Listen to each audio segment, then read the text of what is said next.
parafraseando meu querido amigo, companheiro aqui do programa Risada, meus queridos fanfarrões, estamos aqui mais uma vez, dessa vez de uma maneira bastante especial, né? Antes de eu começar a falar com o nosso convidado de hoje, eu quero contar uma breve história assim da minha vida que acho que vai dizer muito sobre ele, né? Eu acho que eu já falei em outras situações, em outras circunstâncias, de como eu comecei como coreógrafo nesse universo de bandas e fanfarras. Há 30 anos atrás, mais ou menos, num concurso de caeiras, o grandioso concurso de caeiras que temos até hoje, eu estreiei, muito jovem, então corri algumas tensões, dentro da minha corporação, o rapaz é jovem, é novo, será que tem capacidade, etc. E fui seguindo, fiz minha apresentação. Felizmente naquele concurso eu conquistei, né, o título do campeonato. E aí a diretora da corporação veio falar comigo: olha, Pauline, tem um jurado que quer te conhecer, gostou muito do seu trabalho e quer trocar uma palavra com você. E aí me levou até próximo ao palanque e ali eu conheci o nosso querido, nosso mestre e hoje nosso doutor, professor Eliseu de Miranda Corrêa. Eu digo da importância disso porque eu falo que é a didática da coisa, né? Foi em função de uma planilha escrita, onde ali ele me conheceu, nasceu uma grande amizade, começou, me deu dicas, falou melhore isso, parabéns, etc. E foi a partir daí que acho que essa personalidade do nosso meio, que mais que nunca, faz o seu grande diferencial, né? Como mestre que realmente no sentido da palavra. E hoje, com muito orgulho, nós estamos aqui para ele falar um pouquinho desse grande avanço que eu acho que nós tivemos, um divisor de águas no nosso universo de bandas e fanfarras, especialmente em corpo coreográfico, sobre o lançamento do livro dele. Meu amigo, meu mestre, Dr. Eliseu, seja bem-vindo mais uma vez aqui ao programa Para Ver a Banda Passar.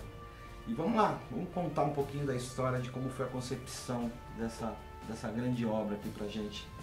Fala um pouquinho para nós. Primeiro, bom dia, boa tarde, boa noite, né? Depende como o ouvinte estará observando esse vídeo aqui que a gente está gravando. Queria parabenizar a toda a ONG Omindaré, né, por todo esse trabalho que vem desenvolvendo, que para muitas pessoas só vê o programa Ver a Banda Passar, mas é extenso demais. É uma proposta extremamente significativa para a sociedade que só tem feito bem e tem trabalhado muito em prol de dinamizar a questão da diversidade, a questão das multiplicidades que hoje a sociedade vive, né? Então a Regina Papini, a Maú de Salazar, aqui é o meu querido amigo, irmão Pauline, né, por conceder essa entrevista para a gente, para estar divulgando o trabalho.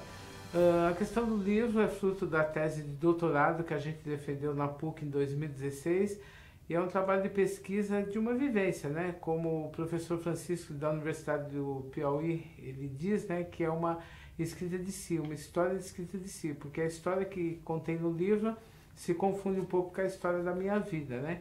Então é um trabalho de pesquisa que a gente desenvolve no meio de bandas e fanfarras há muito tempo, né? Desde 79, quando eu entrei, e que a gente observa certas lacunas que tinha, sobretudo na questão de literaturas, de livros, né?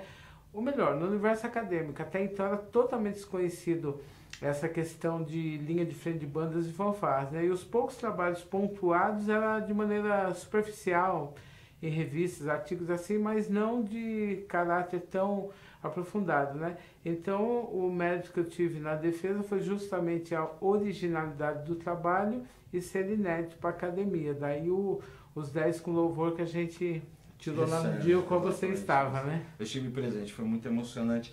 E eu participei também durante muito tempo, você conversou comigo, trocava ideia, me pedia sugestões, assim como acredito que você tenha feito com muito, porque faz toda parte do processo de pesquisa isso, né? Isso é uma construção coletiva. Eu diria para você o seguinte: a gente pode considerar, você já mesmo citou isso daí, mas pode considerar isso como uma autobiografia, e isso foi um agravante para você não se envolver emocionalmente com todo esse processo, que eu sei que isso, tirando todo o trabalho de uma tese de doutorado tem, você por várias vezes assim desabafou comigo dizendo que esse era um grande problema, um dos maiores caminhos que você tinha que percorrer. Porque no universo da pesquisa, o problema maior que o pesquisador tem que ter é o distanciamento do objeto, né? No meu caso, eu vivia em função do objeto, trabalhei muitos anos, né? Mas respondendo a sua pergunta, não é uma tese biográfica, e sim uma escrita de si. Hoje a história, o sentido da história da escrita de si, ela retrata muitos sujeitos envolvidos, o contexto em que você vive, né? Mas não é um livro autobiográfico, muito pelo contrário. Ele traz todas as tensões, negociações, as contradições de todo esse universo de bandas e fanfarras que a gente presenciou desde a história, né?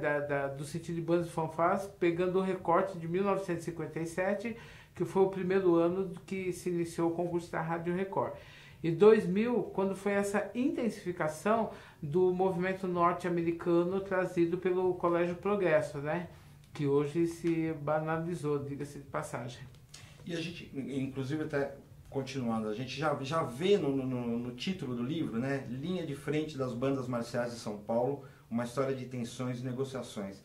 Que além de todo esse aspecto cronológico, histórico, que você está citando aqui de 57 a 2000, você procurou dar ênfase também a todo aquele trabalho sociopsicológico da coisa, não é mesmo? Há pouco tempo nós tivemos, há poucos meses, um episódio extremamente triste, né? Que foi aquele caso de aquela brincadeira homofóbica que saiu num vídeo com a corporação, no campeonato de Santa Isabel, etc. E que todo esse universo você descreve aqui no seu livro. Sim, eu vou fazer uma reestruturação da estrutura aliás, vou contar uma narrativa da estrutura do trabalho. Então, no primeiro capítulo, a gente traz justamente os anos iniciais das bandas de fanfarras na Rádio Record e traz essa preocupação do corpo, né? Essa questão daquilo que o Foucault fala do corpo disciplinado. A gente traz um debate de Pierre Bourdieu, a gente traz uma série de autores que justificam justamente essa ideia do corpo incutido dentro da sociedade. Então, por exemplo, quando você tem os primeiros desfiles da Rádio Record, você percebe que aqueles sujeitos que trazem as suas linhas de frente, elas serviam a uma narrativa, como eu posso dizer assim, de protagonizar os sujeitos sociais da elite paulistana. Você não enxerga nas linhas de frente negros, você não enxerga nas linhas de frente o nordestino, que já fazia toda a composição da estrutura do São Paulo, né, a cidade que mais cresce no mundo. Então essa ideia de protagonista, de sujeito social, os excluídos ficavam totalmente à margem. Então quando você percebe que essas linhas de frente vêm, elas trazem uma narrativa justamente do discurso da elite. Até porque ela vai servir a ditadura na década de 60, porque você vai observar que todas as linhas de frente, tinha as bandas, as fanfarras, mas que elas traziam o sentido da linha de frente de nada mais que narrar com faixas, com representações de crianças, trazendo justamente a política do governo ditatorial. E ela vai ter uma nova ressignificação, que é quando eu termino o primeiro capítulo, com o trabalho da professora Silvia Santos, de Cubatão, que vai trazer esses corpos que até então eram estáticos e começam a se movimentar, mas ainda assim com aquela característica de origem militar, que é o que as bandas de fanfarras trazem até hoje, né? E por mais que nós tentamos desvincular esse ranço militar, ele está embutido e, nesse sentido, é carregado de preconceito, de discriminação, é carregado de formas assim que separa a mulher, o homossexual, e enfim, e tinha uma tensão muito forte da banda e da linha de frente, né? Então o recorte que a gente faz é justamente trazer de 57 até o período da década de 70, quando começa o trabalho da Silva. Aí eu faço o recorte dizendo que foi a primeira fase das linhas de frente, até a Silvia Santos, momento em que as linhas de frente nada mais que serviam para trazer alegorias, trazer representações, que só fortalecia a política do governo do Estado. Porque muitas vezes pensa que aquela composição alegórica ela é simplesmente ali para desfilar. Não, ela tem todo um discurso e uma intenção por trás, inclusive hoje ainda atrás, né? Segundo capítulo, a gente fala justamente dos embates e tensões que nós tivemos no meio, principalmente no pós-ditadura. Então, o pós-ditadura foi um movimento muito forte que as bandas de fanfarras, elas por trazerem aquele ranço militar, então elas sofrem até certo ponto uma discriminação nas escolas, nos colégios. Por quê? Aí tinha uma ideia, né, que servia muito ao militarismo, e aí começa a se definhar. Muita gente acha que o período das bandas se definharam foi aqui, mas não, foi lá no início da década, no meio da década de 80, né? Por quê? Você pega os concursos da Record até os últimos, você tem estatística aqui, as fontes revelaram isso, que nós tínhamos em torno de 300 bandas, por exemplo, desfilando, bandas de fanfarras da Rádio Record.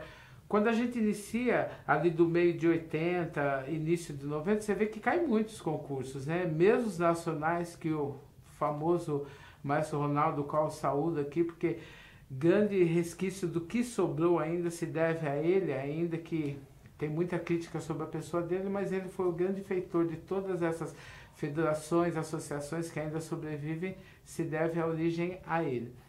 Que então, quem fez o texto da capa. Sim, com muito orgulho ele fez para mim a contracapa do livro, que é justamente uma honraria, porque ninguém melhor do que ele poderia falar desse movimento, né?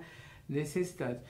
E o segundo momento do livro, segundo capítulo, a gente trabalha justamente quando se origina essa ideia de coreógrafo, porque até então não tinha. As linhas de frente, ela simplesmente pontuava, qualquer um dava nota, né? Mulher do prefeito, uma professora, namorada de algum maestro, sei lá.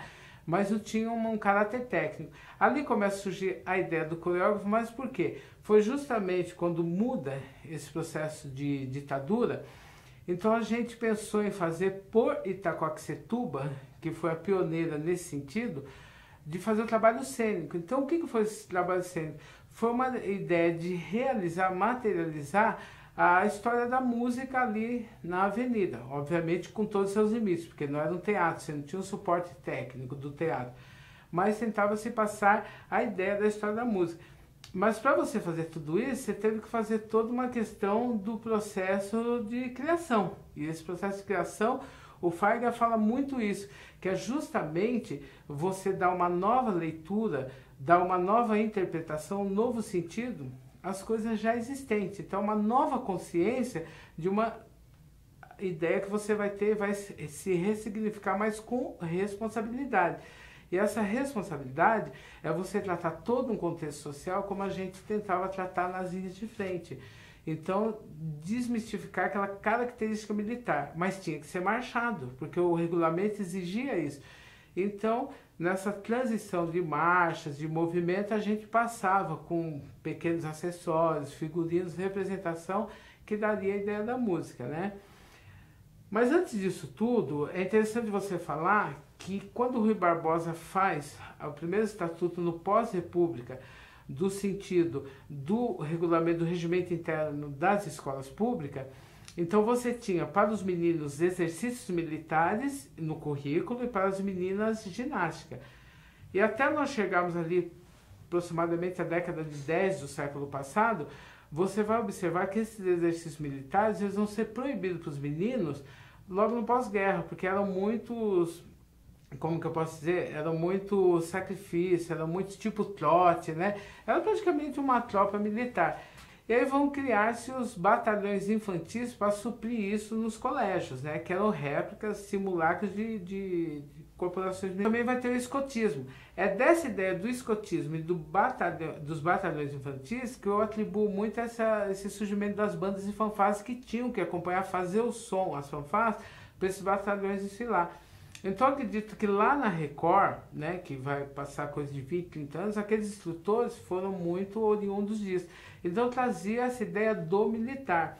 Daí que a linha de frente sempre foi muito barrada, né? E quando a gente chega, que começa a coreografar, traz essa proposta coreografada de forma cênica, começa a tirar a atenção da banda, porque o público, ele exige o quê? O visual, ele exige essa questão da dinâmica. Então nós tivemos muitos embates. Aí começa, que entra o seu Ronaldo Faleso, né, que sabe muito bem disso, e vários maestros, porque eles não podiam sair de cena, ia dividir a cena com as linhas de frente.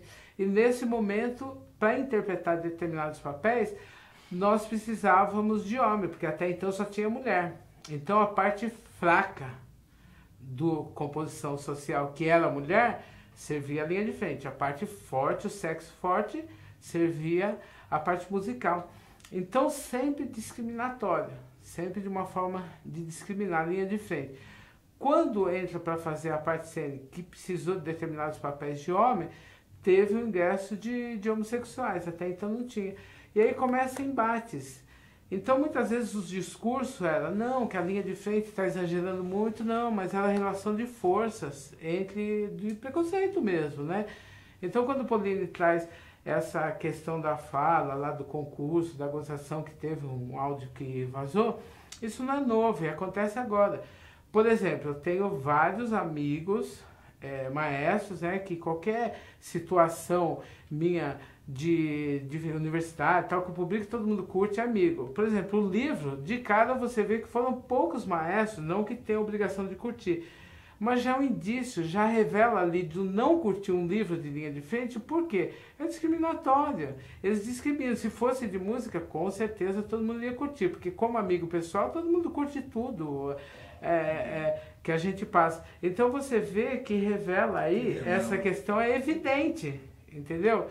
Mas por quê? Porque é uma luta de força. Já vem há décadas, né? Sim, porque a estrutura, o ranço é militar, a sociedade ela é hipócrita. A nossa base, né? O fundamento da nossa arte, né? Sim, e a sociedade, por ser hipócrita, então o que acontece? A linha de frente sempre vai estar à margem, então ela é utilizada, ela é usada, não é utilizada, ela é usada. Então a corporação usa quando tem interesse, agora quando não tem, sempre nunca vai haver o respeito.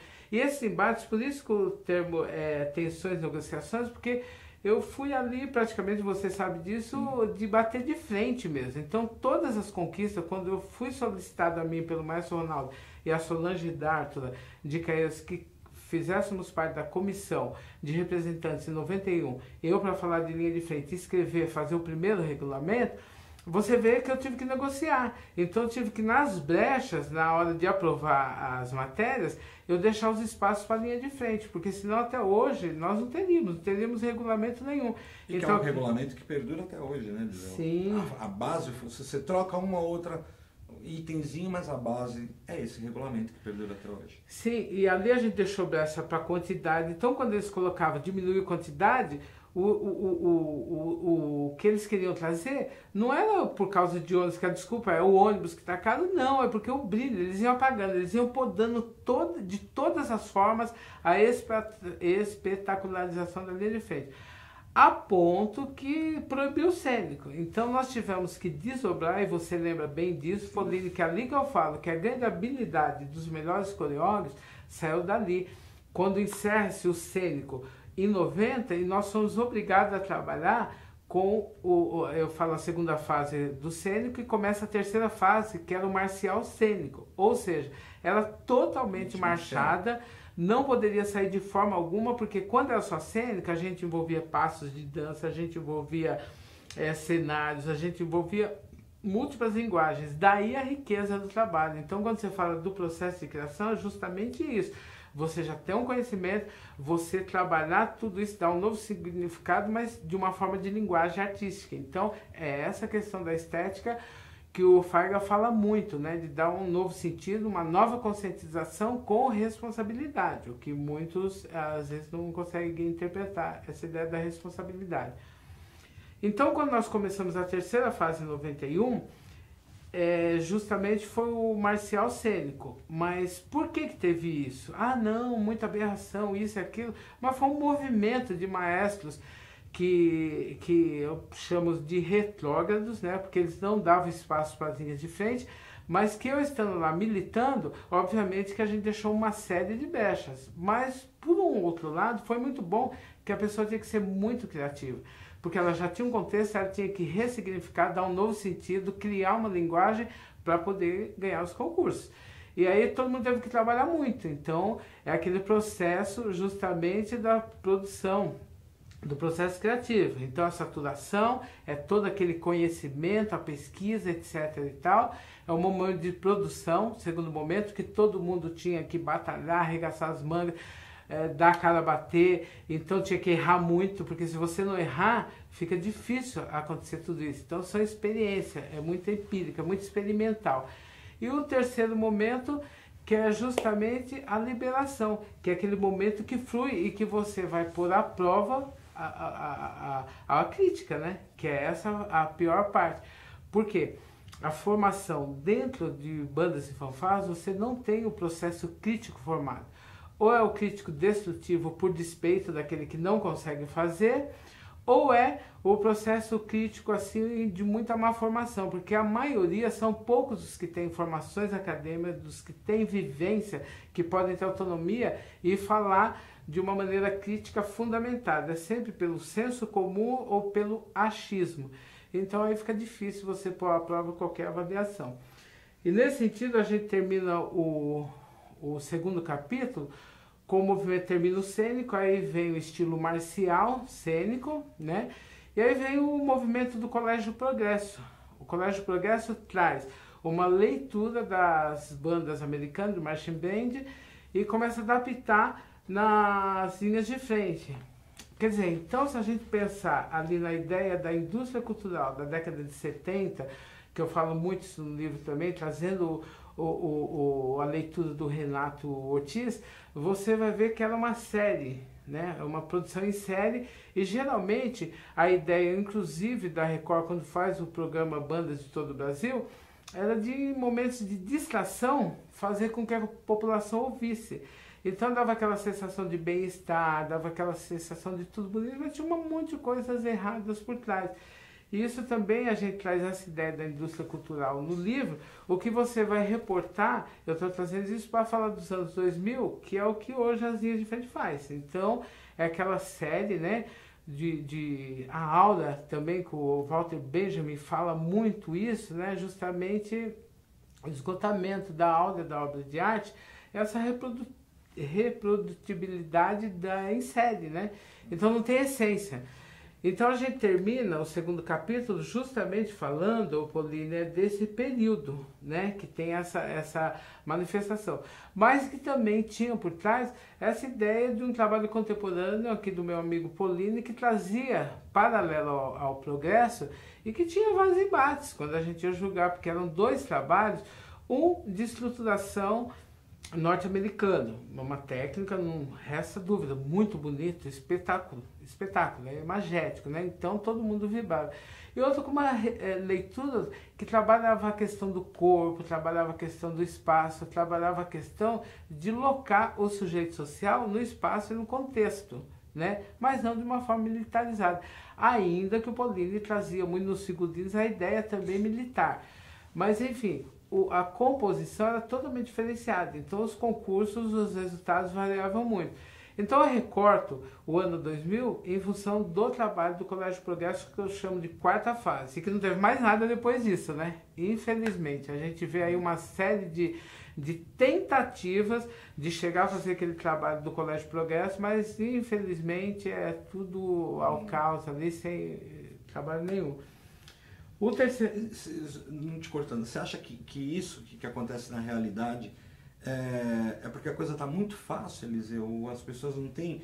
A gente viveu um ambiente em tensão, de toda a sociedade, inclusive, de dedicação, aí advindo da informática, que as pessoas não têm mais acesso tanto à cultura como tinha, vestir a camisa da banda, de estar lá, ter mais opções de diversão. Você acha que é isso que causou essa estagnação que você fala pra gente, que seria o que eu acredito que venha a ser um próximo livro? Já está adiantando, hein, colega? É exatamente isso. Eu vejo assim, sabe, Pauline, eu penso muito na ideia assim, por exemplo, se você perceber que nós todos, no pós-ditadura, para a gente conseguir nossos espaços nas bandas, na fanfarra, na escola, na sociedade, todo ser humano, ele precisou, de uma certa forma, se contextualizar e fazer alguma coisa que ele falasse, só estou aqui, eu existo, eu quero ser ouvido. E quando você percebe assim, hoje não, hoje tem muito essa ideia da facilidade de tudo, desses mecanismos, das tecnologias, como você coloca muito bem. Então hoje é muito resultado imediato. O jovem não aguenta esperar. É tudo muito rápido. É tudo ali, você pega o celular, você já tem as respostas. E o trabalho de banda... Você pega o celular, você já tem a transmissão ao vivo. Né? Sim. E o trabalho de bandas fanfarras, ele demanda tempo para você formar bem um aluno, porque hoje nem isso você vê nas linhas de frente. Você vê problema de passo, você vê problema do andar. Muita gente entende de forma contrariada essa questão de sincronismo, de ritmo, você percebe muito isso. Então, o que acontece? O resultado imediatista, e que eu falo muito isso também no livro, que a maioria improvisa os trabalhos para ganhar concurso. Então, não tem o trabalho de base, não tem o trabalho de contexto social, de formação integral do jovem. Porque o meu maior orgulho hoje é entrar e ver meus alunos falar, sabe, casados hoje. Aí eu dou aula já para filhos de aluno meu na universidade. Eu ia entrar nesse aspecto com você já entrou, então vamos falar dele. Né? Nós estamos vendo aqui a capa, né? A capa, tem o Arley, né? Que hoje eu tenho prazer de ser uma herança sua, de estar trabalhando comigo e desempenhando esse papel também, que como você mesmo falou, né? Parece que ele... estigma dele, e você construiu um celeiro de talentos, né, Eliseu? Gente que passaram por suas mãos. Há poucos dias nós tivemos aí a gravação do programa das Divas, que já está no ar. Assistam, tá muito bacana, muito divertido. Que tivemos a Soninha aqui, e ela deixou uma mensagem de carinho enorme para você. Nós temos o Arley, que até fora do universo de bandas é um profissional. O Márcio Granado, um maquiador excepcional. E grandes pessoas componentes que quando você encerrou essa sua parte prática de trabalho e entrou se afundou nesse universo acadêmico, né, que você fugiu um pouquinho da gente, e hoje a gente entende o motivo disso tudo, dispersou componentes. Então são pessoas assim que, além de tudo, têm formação de caráter, formação técnica, talentos que passaram por suas mãos. Né? O que você diz isso daí, sobre toda essa análise pra gente, esse orgulho que você mesmo fala, né? Como mesmo disse, a Soninha deixou uma mensagem linda para você no programa, e todo mundo que a gente conhece que foi aluno do Eliseu fala, inclusive até quero que você depois, numa brincadeira, você solte algum segredinho dela pra gente, que ela falou de você também. Então a importância disso como coreógrafo, o que você pode passar pra gente? Então, eu acho que o que resta para o aluno, que é a principal coisa, entendeu? Porque você fazer o movimento, vestir o uniforme, ganhar concurso, é muito bom. Quem não gosta? Quem não gosta de ter o ego lustrado, massageado? Todos nós gostamos. Isso é inerente à raça humana. Mas o que sobra lá para o seu aluno? Por exemplo, é isso que eu ia falar e o Polino colocou muito bem. Veja bem, todos os meus alunos que passaram por mim, entendeu? Tem formação de caráter, de respeito o outro. Bom dia, boa tarde, boa noite. Eu sou severo, sou sim. Igual lá no programa que eu ia falar também no final, das divas, você vê que tem a moça lá que eu nunca nem me lembro dela. Ela falou, nossa, eu morro de medo do Eliseu. Esse medo que o Eliseu passa, inclusive hoje na universidade, que muitos alunos vêm, né? Até eu dou risada que todo mundo tem medo do professor Eliseu. Os próprios professores Eliseu, não, é o respeito. É a forma que eu passo para as pessoas entenderem que eu as respeito. E elas têm que respeitar o outro. E dessa forma você tem que cumprir o quê? Regras, normas, ser rígido. E você não forma hoje as pessoas, o que falta são esses valores, entendeu? Eu trago, lógico que eu trago muito esses valores dentro de mim. Então, o que acontece? É muito importante você ver, você passar na rua hoje, filhas e alunas minhas na universidade, alunos, falar, você deu aula para o meu pai, para minha mãe. É tão gostoso você ouvir, sabe? Não aprendi isso com o Eliseu me ensinou aquilo, entendeu? São valores. Então, eles trazem para as famílias, trazem para os filhos. E é essa ideia de ser humano que tem que estar embutido no trabalho de bandas antes do troféu. E é isso que muita gente não vê. Nos coreógrafos hoje, exatamente. Né? E eu digo, e até lembrando que, né, a gente está falando só da parte de corpo coreográfico, mas também a gente tem um exemplo vivo de baliza, que é a Priscila, né? Que a gente brinca com o Priscilão, do Rio de Janeiro, que foi uma menina em que você realmente lapidou toda ela, né? Pegou do trabalho, e sempre ela tem uma gratidão. Então, a multifunção, a faceta no coreógrafo, não é só o trabalho de ir lá criar movimento, não é mesmo, Eliseu? E a Priscila hoje é referência como baliza na atualidade, né? Não, sim, porque o trabalho principal, que eu falo sempre, o que sobra para o ser humano? É esse o nosso trabalho. Antes de tudo, você tem que ser educador, entendeu? A parte do artista entra assim, mas entra depois. Artistas aspas também, que tem que colocar bem, né? Porque de 100 é o que eu falo sempre, você tira nas pontas dos dedos e não é do Lula, é do meu, 5. Você conta 5 de meio de 100. Então, essa questão também que tem que ter muito essa relevância, né? Então, antes de você trabalhar a linha de frente, você tem que colocar o trabalho de pedagogo e de educador. Porque muitas vezes a criança que chegava na banda lá, o aluno que chegava na banda de taquara não tinha nem o que comer. Ele ia lá para tomar merenda, entendeu? Porque não tinha. Então, quais problemas esse sujeito traz? Como transformar? E a arte, ela é transformadora. A educação é transformadora. Então, se você não souber trabalhar, não fazer a leitura de cada um que entra para a sua banda, para a sua linha de frente, fica muito difícil você contextualizar, né? Então, acho que essa é a função principal, o que sobra para cada aluno. Aí, só para reportar o livro, para a gente terminar aqui, então, o segundo capítulo eu termino com o ano 2000, que é o recorte da baliza cronológica que a pesquisa acadêmica exige. E há de se frisar também que as delimitações acadêmicas, eu falo do estado de São Paulo, mas ela permeia toda a história de linha de frente do Brasil, do contexto de Brasil, tá? E aí a gente traz o São Paulo porque são a questão da pesquisa... Nesse período era o carro-chefe, né? E também a pesquisa acadêmica, né? Polino, você tem que fazer as delimitações de espaço, temporal, e infelizmente, mas a gente vai pontuando tudo. A gente traz essa ideia, porque quando você fala de color guard, todo mundo acha que é bandeira e tal, não, mas tem um sentido que a gente traz aqui no livro, né?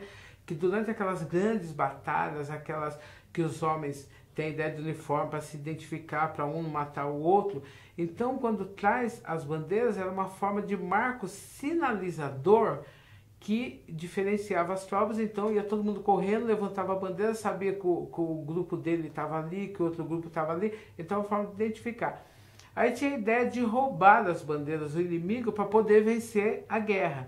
E aí é que se cria os guardas da cor. Então, color guard, guardas da cor. Então, essa ideia de guarda de honra que nós trazemos ainda essa cultura da antiguidade que surge lá, que a gente traz hoje para as bandas de fanfarras, nada mais é que eram os soldados mesmo, eram os melhores, os mais fortes, os que lutavam mais, que guardavam a bandeira para o inimigo não roubar, para ele não perder a guerra, porque eram estratégias de guerra, igual os centuriões ali do exército romano antigo. Então essa ideia de color guard vem de guardas da cor, justamente que surge lá na antiguidade, e essa ideia que nós formamos das guardas de honra é para guardar mesmo a bandeira, para não ser roubado pelo inimigo, que poderia sinalizar de forma errada e vencer a guerra, né? Então essas color guards vêm dessa ideia, e surge também, não é do americano, surge em outro país, a Suécia que traz o jogo de bandeiras que depois vai se adaptar no americano. Mas enfim, aí o terceiro capítulo, a gente vai estruturar justamente os pressupostos, porque não dá para você afirmar origem nenhuma de baliza, de MOR, de pelotão de bandeiras, estandartes, então tudo isso é tratado no terceiro capítulo. Valendo uma ênfase que na década de 90 não se tinha nada escrito para linhas de frente. Então a Silvia, como sempre pioneira nessa área, ela traz muito voltado para a linha de postura, de exercícios técnicos, mais voltado para a parte da coreografia. E a gente traz, eu começo a escrever essa parte histórica de linha de frente e traz todo um processo. E aí começa a se criar cursos de linha de frente, foi justamente na década de 90. E tem como pioneirismo a Escola Forte das Artes, do maestro Domingos Sacco, que, aliás, é o primeiro que escreve para Veril também, as apostilas para as fanfarras e bandas, porque a maioria não sabiam ler, a maioria não sabia nem como se compunha a proporção de instrumentos de sopro, percussão, etc. e tal. E o mestre Domingos Sacco que traz isso na apostila de estudo para fanfarras na Veril na década de 70. E aí ele abre o Forte das Artes e começa a trazer maestros de renome, coreógrafos de renome para dar cursos lá, né? O Eleazar de Carvalho, a Dona Márcia Visconde, Dona Maria Bey, enfim. E aí vai se projetando essa ideia de curso de linha de frente. E aí a gente começou a dar curso em vários estados, Rondônia, Pernambuco, Rio de Janeiro, e vai ampliando, mas não tinha nada fundamentado. Sempre empírico, né? Não tinha nada fundamentado. E aí foi um momento também que a gente fala muito isso no terceiro capítulo, que foi uma ascensão de cursos, dessa ideia de trabalhar mais, não somente do autodidatismo, mas sim já fundamentado. E foi muito louvável a Escola Forte das Artes. Então, no terceiro capítulo, nada mais nós falamos que os pressupostos da origem da baliza, do MOR, do pelotão de bandeiras, dos estandartes, guardas de honra, tudo fundamentado em leis, decretos e alguns autores norte-americanos e ingleses que escreveram sobre a origem do MOR. E o quarto capítulo eu finalizo, que foi o mais difícil para mim, justamente porque era a minha vida ali, a minha essência de vida, que foi a banda de Itacoaxetuba. Mas essa banda de Itacoaxetuba, ela foi construída desde a ideia de fundar-se a banda de uma forma assim, com muito embate e tensão, porque nós tínhamos a fanfarra e cria-se a banda. Então traz todo um discurso de relação de política, poder e arte que envolveu toda uma história assim, que teve embates de vários sujeitos sociais. E a linha de frente, ela se protagoniza como uma das principais da época, e nós tivemos muito embate internos dentro da corporação. E é esse discurso que eu trago explicando tudo o que aconteceu. E ela também serve, essa banda, de relação de status, de poder, de modernidade, para 4 administradores, que eles se usam do discurso da banda, ser campeã, trabalho artístico, para justificando uma série de coisas que acontecem dentro da cidade. E é uma cidade que, quando termina a década de 70, 79, ela tem 73 mil habitantes. Com 2000, nós chegamos a 350 mil habitantes. E hoje, ainda que o IBGE não pontua pela metodologia deles essa quantidade, mas nós temos mais de 500 mil habitantes. Então, quer dizer, nós temos problemas de infraestrutura na questão de saúde, de escola, uma série de coisas, mas que é um contexto do inchaço populacional que vem da periferia de São Paulo, né? Então, a grande São Paulo, os entornos, sofrendo muito com isso, e sofre, né, com um inchaço muito grande. Aí você tem que oferecer políticas públicas de todos os gêneros para a sociedade, e aí é onde acontece também uma série de problemas estruturais da cidade, que a gente vai falando todos esses embates, que é permeado pelo discurso da história cultural, né, que é o grande eixo do trabalho, é falar todos esses sujeitos excluídos, dar visibilidade, tudo pelo viés da história cultural. E assim, a grande sacada, que foi o mérito que a gente teve muito no Dia da Defesa, foi ser um trabalho original, o pioneiro, o primeiro para a academia, e trazer a voz das linhas de frente para o universo acadêmico. Como eu falo, que é um divisor, porque até então eu acredito que não tinha nada nessa amplitude de pesquisa, de trabalho, etc., no mundo acadêmico. Como é que você acha que você sentiu alguma reação desse universo acadêmico com esse nosso universo? É uma novidade, as pessoas falaram, poxa, eu nunca tinha olhado para as bandas de fanfarra, porque até então você conversa com um diretor, alguém de colégio que não conhece, fala, a fanfarrinha do 7 de setembro, e imaginar toda essa grandeza que tem, como você falou, para um município, que é uma projeção, para a formação de caráter. Isso você sentiu dessas pessoas assim, que falam, poxa, existe um potencial nesse universo? Sim. Ou em relação ou ainda é marginalizado? Você sente? Não, muito pelo contrário. Você estava na minha defesa, você lembra, os elogios todos, a série de notas 10 que a gente teve, foi justamente em função disso, da grande contribuição que está trazendo para a academia, porque até então era desconhecido. E mesmo as bandas de fanfarras, nos livros que tem... É um ganho de duplo lado, né? Sim. Sim, mesmo as bandas e fanfarras, quando são lidos, é muito naquela leitura ou da parte técnica, né? Não tem, quando é parte histórica, vem muito da visão eurocentro, né? Nunca vem de uma visão assim, de você tratar esse assunto dentro das peculiaridades, dentro do nosso universo, trazendo a banda, a fanfarra, enquanto agregar socialmente as pessoas, sempre tem um outro discurso, né, pela visão eurocêntrica. Então, é bastante complicado. E quando a gente traz esse trabalho, você viu no Dia da Banda que foi assim, inédito, foi o 10 com louvor que a gente tirou, foi justamente dessa contribuição e de dar voz a esses sujeitos excluídos que as bandas fanfarras trazem até hoje, né? Sem dúvida, um grande marco pra gente. Então é isso aí, pessoal. Você vê, não tem jeito. Com ele é assim, uma conversa de botequim, era para ser uma entrevista, vira uma aula, entendeu? Com certeza esse vídeo, né, esse programa vai servir muito pra gente aí em tirar conclusões, em curso, etc. Porque com ele não tem jeito. É uma aula, é o nosso doutor. Então, o que esperar desse livro? É uma gostosa viagem na nossa história, na nossa raiz, com toda essa visão um pouco mais macro da coisa, além de só pontuar a data do que isso aconteceu, mas de toda uma análise do ser humano, da sociedade em volta disso, né? Sim, até porque a gente não pode afirmar nada, né? A gente tem que estar sempre apoiado em autores, pessoas que já escreveram, já falaram sobre as várias teorias, e a gente tentou fundamentar todos os nossos pressupostos em cima de autores clássicos, né? Aí para a gente poder dar a sustentabilidade do nosso trabalho. Agora, o grande mérito disso tudo, eu acho que é o que sobra para as bandas de fanfarras, né? Agora, o que a pessoa tem que se desvendar, né? Tirar a cortina de fumaça e enxergar e entender que se não estudar, se não pegar firme, deixar a vaidade de lado, deixar o egocentrismo de lado e se apoiar, não só nesse trabalho meu, como em outros trabalhos acadêmicos, para ter embasamento, para poder falar de uma forma fundamentada e não pelos achismos naturalizar, banalizado das coisas, né?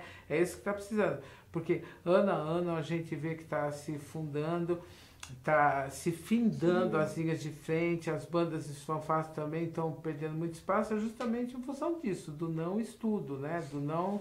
E aí o que resta são os que têm conhecimentos, que batalham, né? Eu queria também... E sem dúvida, não te cortando, mas já fazendo uma leitura obrigatória, porque acho que dessa análise, o coreógrafo que está comprometido a fazer um trabalho, ele consegue entender até tendências, né, Eliseu, de qual caminho seguir, do que fazer. Você faz uma visão mais ampla disso, até mesmo na parte técnica, não é mesmo?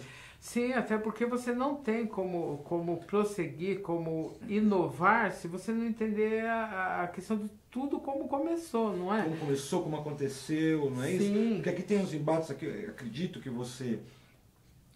lógico que eu não quero soltar o que tem no livro, eu quero deixar para o pessoal adquirir e ler, mas toda essa transição do cênico para o marcial, todo esse embate, e que como a gente mesmo sabe, é muito difícil se criar, mas assim, a moda ela recicla, né? Então, se uma hora é moda marcial, virou color guard, a moda ela vai fazendo isso, e você consegue situar em que momento você está, se você está num momento de transição, o que a sociedade pede, não é essa análise mais ampla? Sim, até porque, né, tudo se significa, né? Então, se você pensar que lá a gente fazia o cênico, mas o cênico também foi baseado em alguma coisa, ninguém tirou da cartola nada e inventou. Então, é quando se fala justamente dessa questão do processo criativo, volto mais uma vez, então você... Está saturado, saturação, a hora da pesquisa, a hora que você está querendo descobrir alguma coisa, que está querendo inventar, instiga, problematiza, né? Tem aquela inquietação da produção, que são as tentativas que você vai fazer, porque mesmo dentro da pesquisa, você vai fazer experimentos, né? E depois análise crítica. Então, muitas vezes se acomoda justamente nesse modelo aí, essa tentativa de modelo norte-americano, né? Que também não foi norte-americano, é de outro país. Então você vai perceber que é justamente uma forma de comodismo, né? De comodismo, porque as pessoas não querem parar para pensar, para criar, para inovar, para ter uma consciência nova, trazer um discurso novo, né? E esse discurso novo, é lógico que é baseado em tudo. É igual na entrevista aqui para fundamentar o capítulo 2, eu perguntava, você inspira em coreografia de carnaval? Todo mundo falava não. Gente, a maior riqueza para nós em linha de frente é as escolas de samba. As escolas de samba por si só tem inúmeros, é um leque imenso de opção que te dá várias dicas, te dá vários indícios de como você pode aproveitar dentro da linha de frente.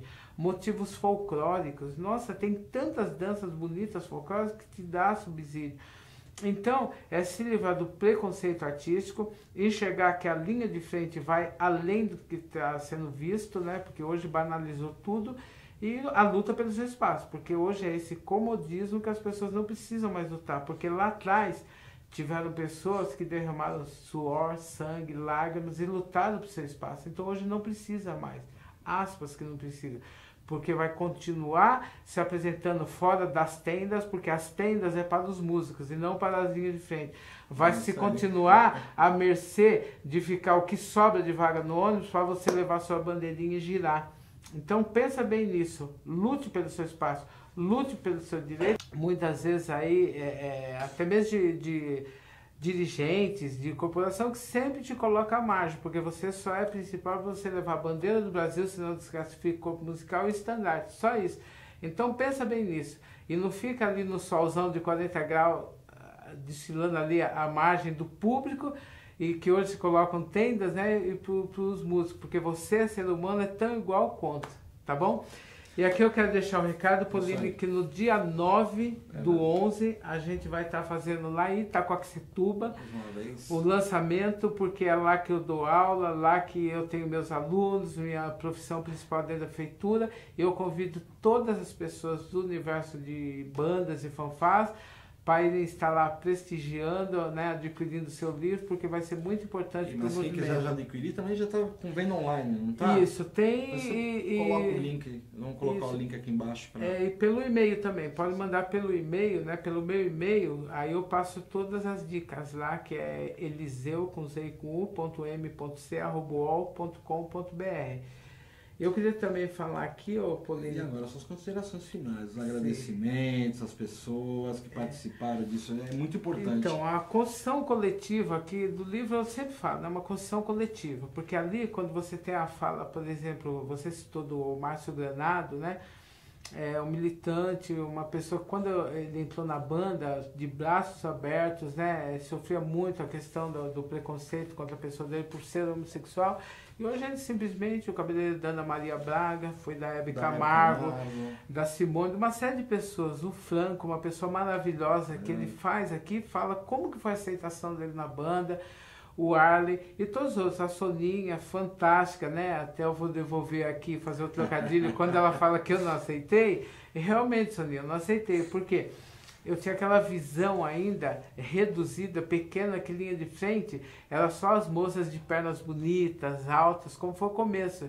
Eu não tinha aquela ideia da construção do sujeito, do ser humano, mas na vida a gente aprende, se ressignifica. E realmente, você foi barrada pela sua estética. Você era muito magra, comprida, né? E aí eu precisava de moças de coxas grossas, aparentes, né? Mas nada a ver, sabe que você mora no meu coração, você é minha filhona, escudeira fiel, te amo de paixão, não é mesmo? E todos os outros coreógrafos, né? Porque você teve naquela década Silva como nossa pioneira, maior referência, você teve...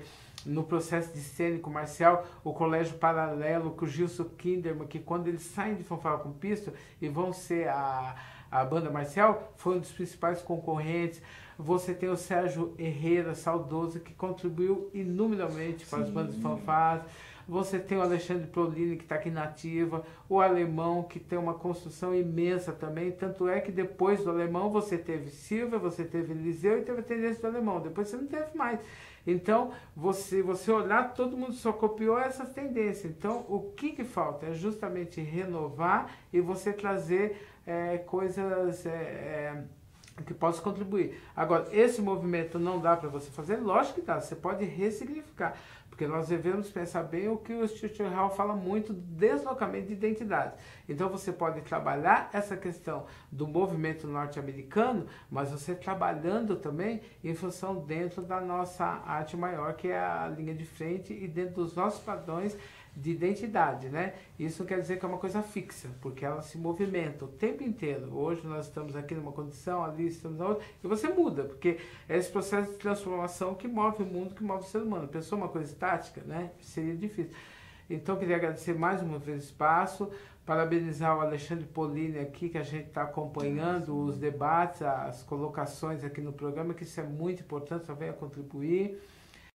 A Mauro de Salazar, a Regina Papini, que são pessoas assim, fantásticas, porque a Regina só fica ali atrás das câmeras, mas para quem conhece sabe que é um amor de pessoa, assim, de uma competência incrível e que faz um trabalho maravilhoso.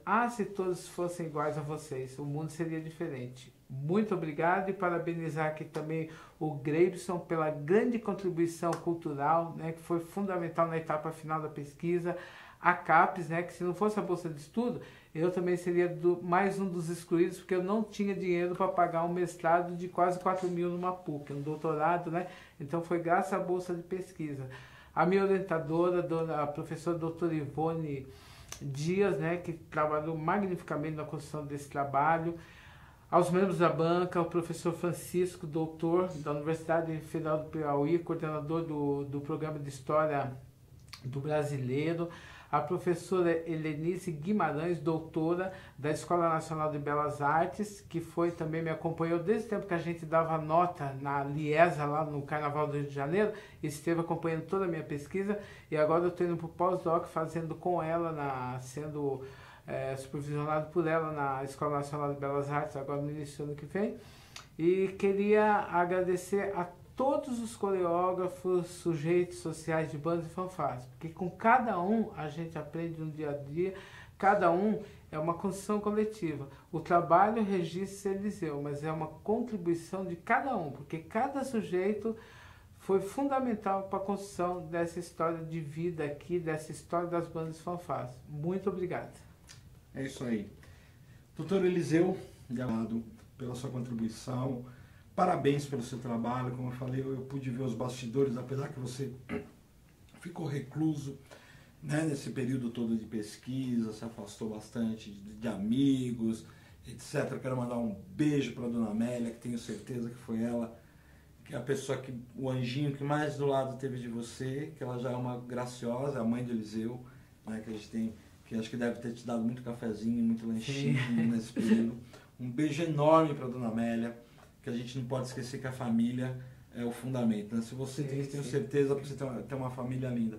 Então, a todos, está aqui, ó, o livro, né? Vamos adquirir, leitura obrigatória para todo mundo do meio de bandas, nosso primeiro, não marco, nosso primeiro trabalho de tudo isso daí, como ele mesmo disse, o trabalho é dele, mas a vitória é de todos nós. Então, vamos lá, adquiram, vai estar aqui, vamos colocar aí o link para você solicitar. Eu, particularmente, tenho uma coisa muito legal na página 156, tá show a página 156, vou deixar para todo mundo ver depois, tá bom? Um grande beijo, obrigado a você aí que acompanha o nosso programa, que assiste, nos ajude, divulgue, né? Ponha na sua rede social, esse é um meio muito grande para todos nós de bandas e fanfarras. Um beijo e até o próximo programa.